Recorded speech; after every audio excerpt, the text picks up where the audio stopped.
warahmatullahi wabarakatuh. Bertemu lagi dengan pelajaran biologi di kelas 11 IPA. Bagaimana kabar kalian? Semoga kalian selalu dalam keadaan baik dan sehat. Baiklah, sebelum memulai pembelajaran biologi, marilah kita berdoa menurut agama dan kepercayaan masing-masing. Semoga kita selalu dalam lindungan Allah Subhanahu wa Ta'ala, diberikan kesehatan dan diberikan kemudahan dalam menjalankan segala aktivitas, terutama kalian diberikan kemudahan dalam menjalankan aktivitas belajar, diberikan kemudahan dalam menyerap ilmu, memahami ilmu yang diberikan oleh para guru. Baik, Ibu akan melanjutkan materi sistem koordinasi pada manusia. Di pertemuan sebelumnya kita sudah membahas mengenai sel saraf atau neuron. Ya, kita membahas tentang bagian-bagian neuron dan fungsinya, macam-macam sel neuron.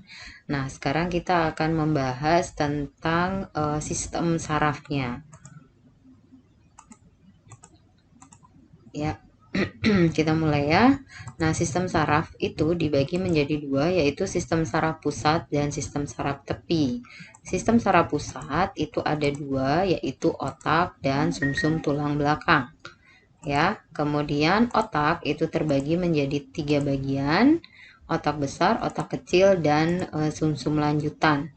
Kemudian saraf tepi itu artinya perpanjangan saraf yang menuju ke organ-organ ya. Jadi dia akan keluar dari otak sarafnya atau akan keluar dari sumsum tulang belakang. Dibagi dua, yaitu sistem saraf somatik dan sistem saraf otonom. Yang sistem saraf somatik itu terdiri dari 12 pasang saraf otak, artinya 12 pasang ini sarafnya keluar dari otak. Kemudian 31 pasang saraf sumsum tulang belakang atau spinal, artinya saraf ini keluar dari sumsum tulang belakang. Kemudian berdasarkan sifat otonomnya dibagi menjadi dua, yaitu simpatik dan parasimpatik. Oke, sekarang kita akan membahas sistem saraf pusat. Jadi pada pertemuan kali ini kita hanya akan membahas sistem saraf pusat, sementara sistem saraf tepi dan penyakit pada sistem koordinasi akan kita bahas di pertemuan selanjutnya. Nah, sistem saraf pusat kita tahu tadi sudah dijelaskan ya, ada terdiri dari dua, yaitu otak dan sumsum tulang belakang. Otak itu nama ilmiahnya adalah cerebral atau cerebrum. Dan sumsum tulang belakang namanya adalah medula spinalis. Ini adalah otak, kemudian adalah sumsum tulang belakang. Kemudian baik otak maupun sumsum tulang belakang itu dilapisi oleh suatu lapisan jaringan ikat yang disebut dengan meninges. Meninges ya. Nah, ada 3 lapisan meninges. Ya, lapisan paling luar artinya melekat pada tulang itu adalah durameter namanya ya. Nah, dia bersifat seperti kantong yang menyelubungi arachnoid. Arachnoid ini lapisan kedua yang membawa darah dari otak ke jantung. Kemudian arachnoid lapisan tengah. Ya, lapisan tengah. Nah, ini strukturnya mirip jala ya. Seperti jaring laba-laba transparan, berfungsi sebagai bantalan bagi sistem saraf pusat. Kemudian yang lapisan yang paling dalam artinya dia melekat pada otak ya. Nah, merupakan lapisan terdalam. Kemudian mengikuti permukaan otak terdapat pembuluh darah menuju otak dan sumsum tulang belakang. Oke, nah ini adalah penggambaran lebih detailnya ya mengenai Meninges tadi. Jadi di kepala kita itu kan paling luar rambut, kemudian ada kulit, kemudian ada peristeum itu adalah lapisan pembungkus tulang, kemudian tulang, baru ada 3 lapisan tadi yang Meninges tadi ya. Dari luar itu berarti durameter, arachnoid, dan piameter. Nah, di antara lapisan arachnoid dan piameter, nah ini terdapat cairan yang mengisi di antara celah ini, namanya adalah cairan cerebrospinal. Nah, cairan ini berfungsi melindungi otak jika terjadi benturan dan membawa nutrisi, hormon, dan sel darah putih ke otak. Nah, sekarang kita akan membahas otak. Ya, otak itu terdiri dari miliaran neuron ya, dari miliaran sel saraf yang terhubung melalui sinapsis ya. Kita sudah bahas sinapsis di pertemuan pertama ya. Nah, kemudian otak ya, diperhatikan di sini otak. Otak itu dia kalau diperhatikan terdiri dari dua lapisan, yaitu lapisan berwarna abu-abu yang disebut dengan substansi grisea, letaknya di sebelah luar, ya di sini ya. Kemudian substansi yang berwarna putih letaknya di sebelah dalam, disebut dengan substansi alba. Nah, yang abu-abu ini merupakan kumpulan dari badan sel, dendrit, dan akson yang tidak bermielin, sementara yang berwarna putih itu merupakan kumpulan dari akson. Ya, kan kita tahu ya bahwa otak itu terdiri dari banyak sel saraf. Kemudian berdasarkan perkembangannya, otak itu dibagi menjadi 3. Ini adalah otak bagian depan, otak bagian tengah, dan otak bagian belakang. Nah, otak bagian tengah pada manusia atau pada mamalia secara umumnya itu tidak berkembang. Nah, yang berkembang itu adalah otak bagian depan dan otak bagian belakang. Nah, otak bagian depan itu berkembang menjadi otak besar yang mendominasi sebagian besar otak kita, kemudian menjadi talamus, hipotalamus, dan epitalamus. Sementara otak belakang itu terbagi menjadi otak kecil, jembatan farol, dan sumsum lanjutan atau batang otak atau medula oblongata. Nah, ini kita akan bahas satu-satu bagian dan fungsinya ya. Otak besar atau cerebrum ya, ini terbagi, kalau dilihat dari atas, terbagi menjadi 2 belahan, yaitu belahan kanan dan belahan kiri. Nah, belahan kanan itu berfungsi mengatur tubuh sebelah kiri, belahan kiri mengatur tubuh sebelah kanan. Nah, fungsi lainnya ya, bahwa otak kanan atau belahan kanan itu merupakan pusat IQ, merupakan pusat logika ya, seperti logika, rasio, membaca, menulis, matematika, berhitung, dan sebagainya. Sementara belahan kiri itu merupakan pusat EQ ya. Kalau orang bilang sih kalau kanan itu untuk kecerdasan logika, kemudian belahan kiri itu untuk kecerdasan seni yang berhubungan dengan sosial, komunikasi, interaksi, dan emosi. Seperti ini ya, ada belahan kanan dan belahan kiri. Kemudian kalau secara umum ya, secara garis besarnya, bahwa otak itu dibagi menjadi 4 bagian atau 4 lobus. Nah, bagian depan itu disebut dengan lobus frontalis, kemudian bagian tengah atau ubun-ubun disebut dengan lobus parietalis, bagian samping atau tepi dekat dengan telinga atau kuping itu disebut dengan lobus temporalis, kemudian bagian belakang itu disebut dengan lobus occipitalis. Nah, masing-masing daerah atau lobus ini punya fungsi masing-masing. Yang depan itu berfungsi untuk berpikir, memori, kecerdasan. Nah, itu dibantu dengan lobus parietalis, walaupun lobus parietalis juga berfungsi untuk bicara dan bahasa. Kemudian lobus temporalis itu sebagai pusat pendengaran dan bahasa, kemudian lobus occipitalis itu sebagai pusat penglihatan dan juga memori penglihatan ya. Kemudian talamus, perhatikan letaknya talamus ya. Jadi otak kita ya yang paling berkembang itu menjadi otak didominasi oleh otak besar ya. Sementara bagian-bagiannya lainnya itu kecil ya. Talamus itu berfungsi menerima dan meneruskan rangsangan yang datang dari saraf tepi dan meneruskannya ke otak besar. Jadi segala rangsangan itu harus melewati talamus dulu. Kemudian hipotalamus berfungsi mengatur suhu tubuh, seksualitas, rasa lapar, haus, emosi, tekanan darah, dan menghasilkan hormon yang nantinya mengendalikan kerja dari kelenjar hipofisis. Ini kelenjar hipofisis, ini adalah hipotalamus. Nah, kelenjar hipofisis nanti kita bahas di sistem hormon ya, setelah kita bahas selesai sistem saraf. Nah, kemudian epitalamus, perhatikan di sini epitalamus ya, atau kelenjar pineal itu berfungsi menghasilkan hormon melatonin untuk mengatur rasa ngantuk ya.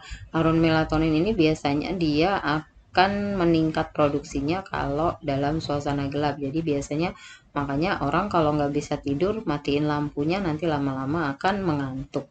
Nah, karena melatonin itu bekerja biasanya kalau cahayanya redup, sehingga kalau kita cahayanya redup kerja gawainya ngantuk mulu ya, seperti itu.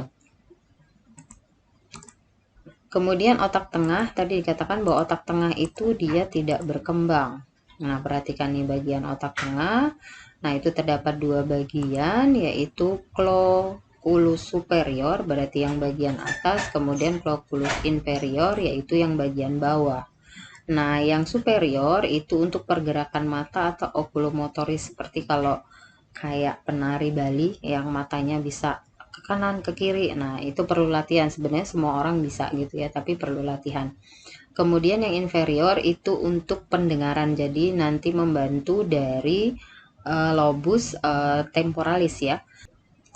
Yang selanjutnya yaitu otak kecil atau cerebellum. Nah, ini posisinya otak kecil ya.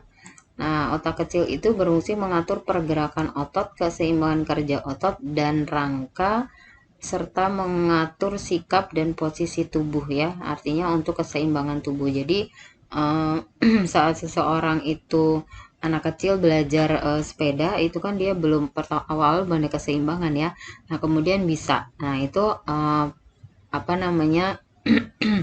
Perkembangan dari otak kecil, seperti kalau misalkan kalian naik sepeda motor, itu harus ada koordinasi atau keseimbangan gerak antara mata, kaki, tangan, gimana tangannya harus ngegas gitu kan, pegang gas gitu ya kan.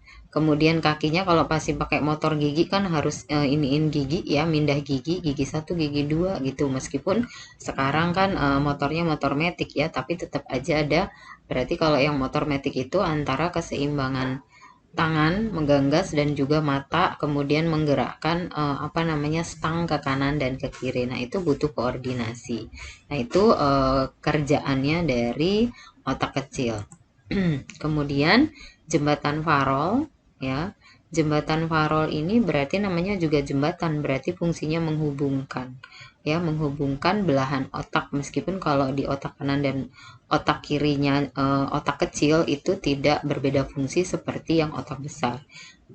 Jembatan Farol itu juga menghubungkan antara otak kecil dan otak besar, serta menghubungkan antara bagian otak dengan sumsum tulang belakang.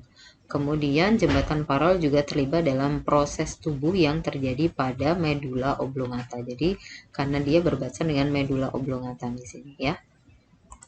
Nah, kemudian sumsum lanjutan atau batang otak atau medula oblongata. Perhatikan ini posisinya ya, menghubungkan otak dengan sumsum tulang belakang. Kemudian fungsi utamanya adalah dia mengatur gerak tak sadar dari organ-organ yang ada di tubuh kita ya, mengatur gerak pernapasan, gerak denyut jantung, kontraksi pembuluh darah, gerak-gerak juga organ pencernaan, dan juga untuk gerakan refleks seperti batuk, tersedak ataupun muntah. Nah, sekarang kita lanjutkan dengan sumsum tulang belakang atau medula spinalis. Nah, sumsum tulang belakang itu terdiri dari dua lapisan, sama dengan otak tadi ya. Kalau otak itu kan bagian luarnya berwarna abu-abu, kemudian bagian dalamnya berwarna putih. Nah, kalau pada sumsum tulang belakang itu kebalikannya ya. Jadi yang luarnya yang berwarna putih, yang dalamnya yang berwarna abu-abu. Nah, yang dalam yang berwarna abu-abu itu membentuk formasi seperti sayap kupu-kupu ataupun seperti huruf H, seperti ini. Nah, fungsi dari sumsum tulang belakang itu yang pertama untuk gerak refleks ya. Kita tahu bahwa gerak refleks itu gerak yang berpusat kebanyakan di sumsum tulang belakang, walaupun ada gerak yang refleks yang di pusatnya di otak ya. Kita sudah bahas di pertemuan sebelumnya. Kemudian sebagai perantara atau penghantar impuls pada gerakan yang sadar yang menuju ke otak. Misalkan kalau saya sedang menulis ya, berarti kan ada rangsangan dari tangan, kemudian akan rangsangan itu akan berjalan ke saraf yang ada di tangan menuju sumsum tulang belakang. Nah, berarti kalau dia sensorik, berarti dia dari arah dorsal sumsum tulang belakang.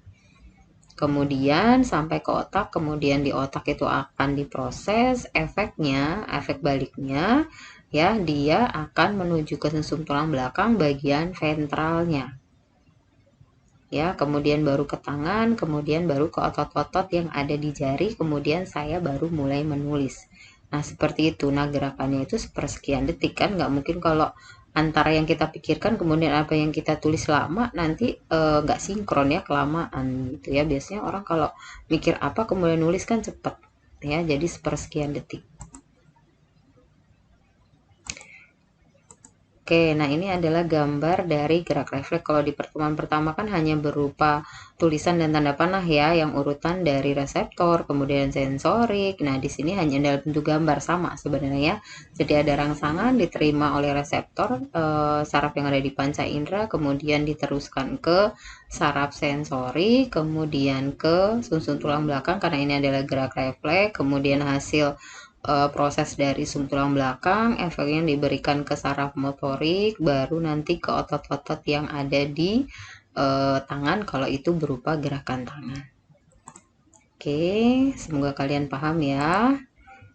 Oke, sekali lagi, kalau ada yang belum jelas silahkan kalian bertanya melalui WA Japri atau WA yang ada di grup, ataupun kalian boleh bertanya melalui chat yang ada di e-learning. Oke, ini masih dalam masa pandemi, Ibu selalu mengingatkan jaga diri dan orang di sekitarmu ya, supaya kita bisa tetap sehat dengan mentaati protokol kesehatan ya, utamanya adalah memakai masker. Terima kasih. Assalamualaikum warahmatullahi wabarakatuh.